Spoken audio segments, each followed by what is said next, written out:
একদিকে ইউনূস দেশ ছাড়ছেন, আর অন্যদিকে হাসিনা দেশে ফেরার জন্য সরকারের কাছে ট্রাভেল পাসের আবেদন জানাচ্ছেন। যখন উপদেষ্টারা চেষ্টা করছেন সব অনিয়মের দায় অন্যদের ওপর চাপিয়ে দিয়ে বাঁচতে, তখন প্রাক্তন উপদেষ্টা হাসিনার মত এই বিএনপি সরকারকেও ফেলে দেবার হুঁশিয়ারি দিচ্ছে।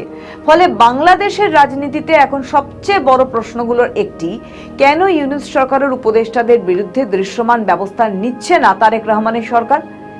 এলজিআরডির প্রতিমন্ত্রী বিস্ফোরক অভিযোগ, সচিবের সই ছাড়াই ফাইল অনুমোদন, পিরোজপুর প্রকল্পে হাজার হাজার কোটি টাকার অনিয়ম, মিস্টার 10% বিতর্ক, বিটকয়েন লেনদেনের অভিযোগ এবং আসিফ মাহমুদ সজীব ভুঁইয়াকে ঘিরে ক্ষমতার দম্ভ, সব মিলিয়ে নতুন রাজনৈতিক বাস্তবতা তৈরি হয়েছে। সম্প্রতি জাতীয় নাগরিক পার্টির মুখ্য সমন্বয়ক নাসির উদ্দিন পাটোয়ারির উপর ঝিনাইদহে হামলার ঘটনার জেরে আসিফ মাহমুদ বলেন যে যদি সরকারি দল সহিংসতা বেছে নিতে চায় তাহলে সেটি তাদের চেয়ে কেউ বেশি করতে পারবে না। তিনি বলেন, যদি রাজনৈতিক হাতিয়ার হিসেবে সহিংসতাকেই বেছে নেওয়া হয় তবে তার প্রমাণ 2024 সালের গণঅভ্যুত্থানে দেওয়া হয়েছে। অর্থাৎ তিনি একরকম স্বীকার করেই নিলেন যে গণঅভ্যুত্থানে যত হিংসা এবং খুন হয়েছে সেগুলি তারাই করেছে। সরকারি দল তারা ভায়োলেন্স চাচ্ছে, ওই যে একটা মুভি ডায়লগ আছে মনে হয়, ভায়োলেন্স ভায়োলেন্স ভায়োলেন্স।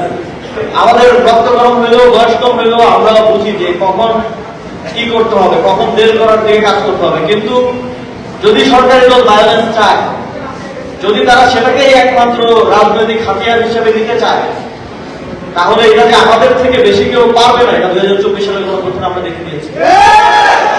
এবং আমাদের সাথে যদি এটা করতে চান, এই ফাইটটা কোনো রাজনৈতিক দল, কোন নির্দিষ্ট মতাদর্শ আদর্শের সাথে হবে না। এই ফাইটটা হবে পুরো একটা জেনারেশনের সাথে।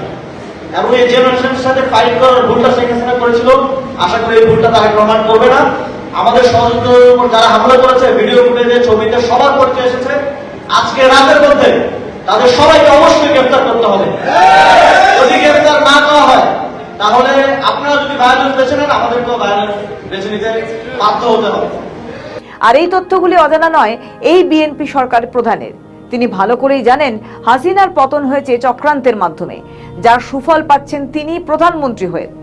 তদারকি সরকারের আমলের দেশ বিক্রির চুক্তি শুধু নয়, দেশের ভিতরে উপদেষ্টাদের চুরি ডাকাতির হাজার হাজার প্রমাণ থাকা সত্ত্বেও বিএনপি সরকার তাদের বিরুদ্ধে কোনো ব্যবস্থা নেয়নি। কারণ বিএনপি জানে কেঁচো খুঁড়তে গেলে কেউটে বেরিয়ে আসবে, গোপন চক্রান্তে কারা কারা জড়িয়ে আছে তাও বেরিয়ে আসবে। যদিও এখন যারা সংসদে আছে তারা সবাই একটি সরকারেরই অংশ, বিরোধী বলে কেউ নেই, শুধুমাত্র রুমিন ফারহানকে বাদ দিয়ে। রুমিন ফারহানকে সরকারের বিরুদ্ধে সংসদে বলতে না দিলেও থামছে না জনগণ। মাত্র কয়েক মাসের সরকারের বাগা বাগা মন্ত্রীদের ভুয়া ভুয়া স্লোগান শুনতে হচ্ছে।